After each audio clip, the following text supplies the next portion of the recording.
આપણે જામીનગીરીના વ્યવહારોના પ્રકારો જોઈ રહ્યા હતા, જેમાં મુખ્યત્વે 3 પ્રકાર છે. રોકડના કે હાજરના વ્યવહાર એ એવા વ્યવહાર છે કે જ્યારે જામીનગીરીની સોંપણી, કિંમતની ચૂકવણી બંને તરત જ રોકડમાં કરવાની રહેશે અથવા તો ટૂંકા સમયગાળામાં કરવાની રહેશે.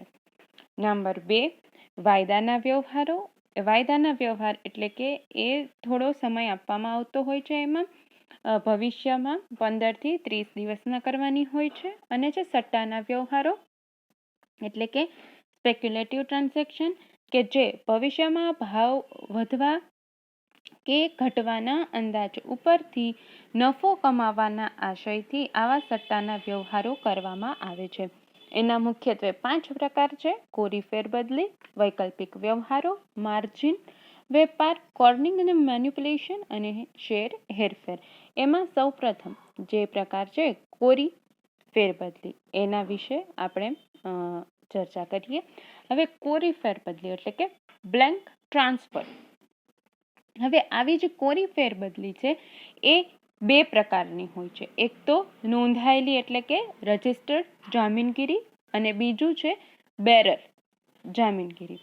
હવે નોંધાયેલી જામીનગીરી છે એમાં જે વ્યક્તિ એ જામીનગીરી ખરીદે છે એ વ્યક્તિની બધી જ વિગત ચોપડે નોંધાયેલ હોય છે અને તેની જ્યારે ફેરબદલી કરવાની હોય એની પણ નોંધ કરવાની હોય અને એ ફેરબદલી અંગે ફી ભરવી પડે અને વિધિસર રીતે એની ફેરબદલી થતું હોય કે એ જામીનગીરી કોના નામે છે, ફી ભર્યા પછી એ જામીનગીરી કોના નામે ટ્રાન્સફર કરવાની છે, એ બંને પક્ષકારોના નામ ચોપડે સંપૂર્ણ વિગત રજીસ્ટર કરીને નોંધવી આવશ્યક હોય. એટલે જે માહિતી નોંધી અને આ પ્રકારના જામીનગીરીનું ખરીદ વેચાણ થતું હોય એટલે એ નોંધાયેલી જામીનગીરી છે.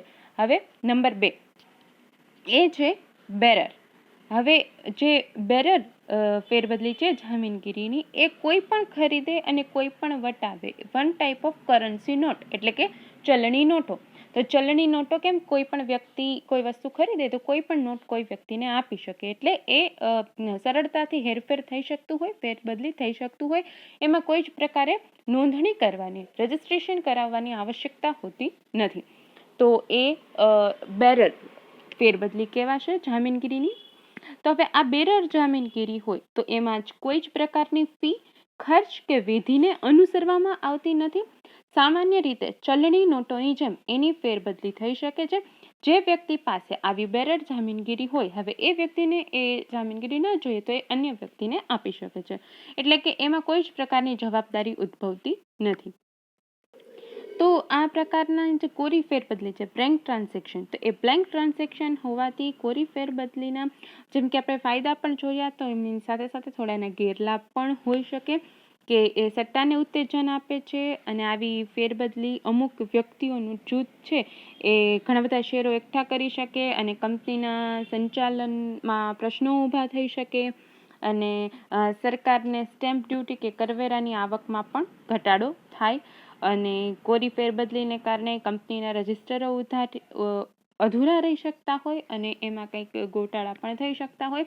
કારણ કે આવી કોરી ફેરબદલીમાં જે બેરર જામીનગીરીઓ છે એમાં કોઈ જ પ્રકારનું રજિસ્ટ્રેશન થતું નથી, એટલે એના થોડા ગેરલાભ પણ જોઈ શકાય. હવે આ પછી જે બીજો પ્રકાર છે એ છે વૈકલ્પિક વ્યવહારો. હવે જે વૈકલ્પિક વ્યવહારો છે એ એના નામ ઉપરથી જ વૈકલ્પિક વ્યવહાર, એમાં જે 2 ઓપ્શન આપવામાં આવે છે, ખરીદનો અને વેચાણનો.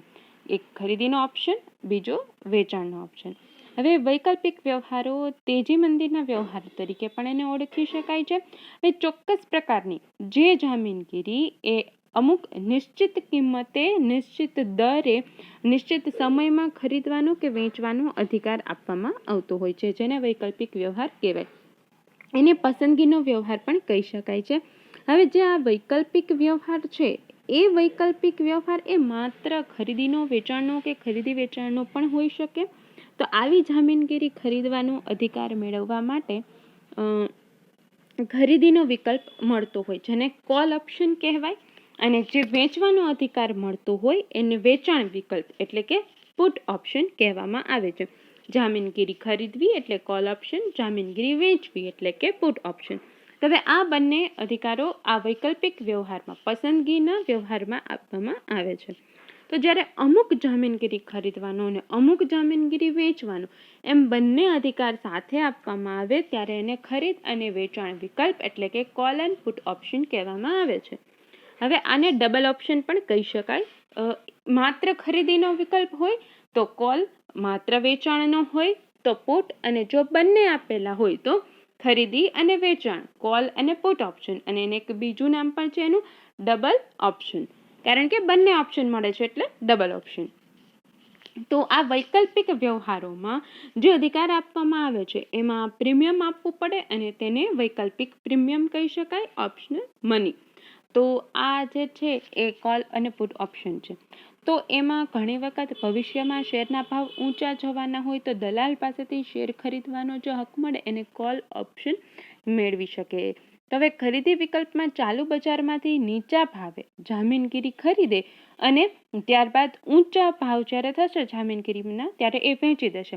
તો હવે આ જેનો ભાવ તફાવત મળશે, નીચી કિંમતથી ખરીદવું, ઊંચી કિંમતથી વેચવું, તો એને એમાં જે ભાવ તફાવત મળશે એ નફો હશે અને આ નફો કમાવાના ઈરાદાથી જ એ લોકો જામીનગીરીનું ખરીદ વેચાણ કરતા હોય.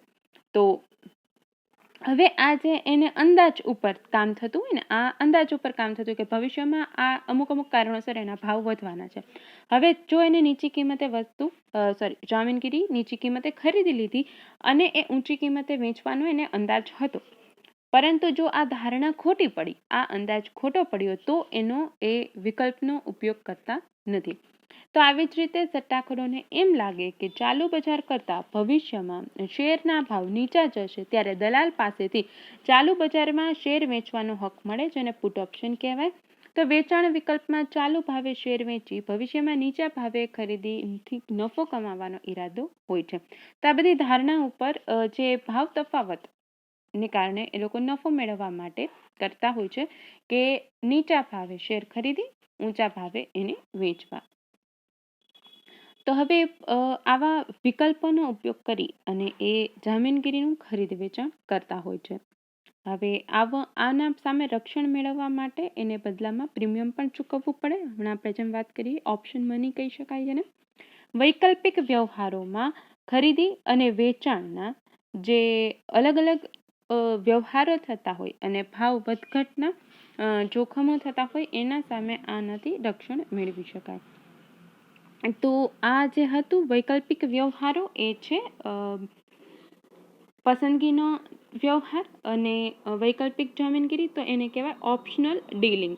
એમાં બે પ્રકારે ઓપ્શન આપવામાં આવે છે, બે વિકલ્પો આપવામાં આવે છે, ખરીદીનો અને વેચાણનો. એટલે કે ખરીદીનો વિકલ્પ કોલ ઓપ્શન, વેચાણનો વિકલ્પ પુટ ઓપ્શન. અને બંને વિકલ્પ જ્યારે આપવામાં આવે ત્યારે એને ખરીદી અને વેચાણ વિકલ્પ કોલ એન્ડ પુટ ઓપ્શન કહેવામાં આવે છે અને એને ડબલ ઓપ્શન પણ કહી શકાય છે. તો એક પહેલી બાબત જોઈએ આપણે કોરી ફેરબદલી એટલે કે બ્લેન્ક ટ્રાન્સફર. એના બે પ્રકાર હતા. નોંધાયેલી જામીનગીરી એટલે કે એમાં ખરીદનાર અને વેચનારની સંપૂર્ણ વિગત નોંધીને રજીસ્ટર કરીને એનું ખરીદ વેચાણનું કામ થશે જામીનગીરીનું. અને બીજું હતું બેરર જામીનગીરી. બેરર જામીનગીરી એટલે કે એમાં કોઈ જ પ્રકારે ખરીદ વેચાણની નોંધણી કરવાની જરૂર રહેતી નથી. તો એ કોરી ફેરબદલી, બ્લેન્ક ટ્રાન્સફર એના બે પ્રકાર, નોંધાયેલી જામીનગીરી, બેરર જામીનગીરી. અને બીજું હતું વૈકલ્પિક વ્યવહાર, એ કોલ ઓપ્શન અને પુટ ઓપ્શન. અને જ્યારે બંને સાથે હોય એટલે કે ખરીદ અને વેચાણ વિકલ્પ call and put option double option તરીકે કહેવામાં આવે.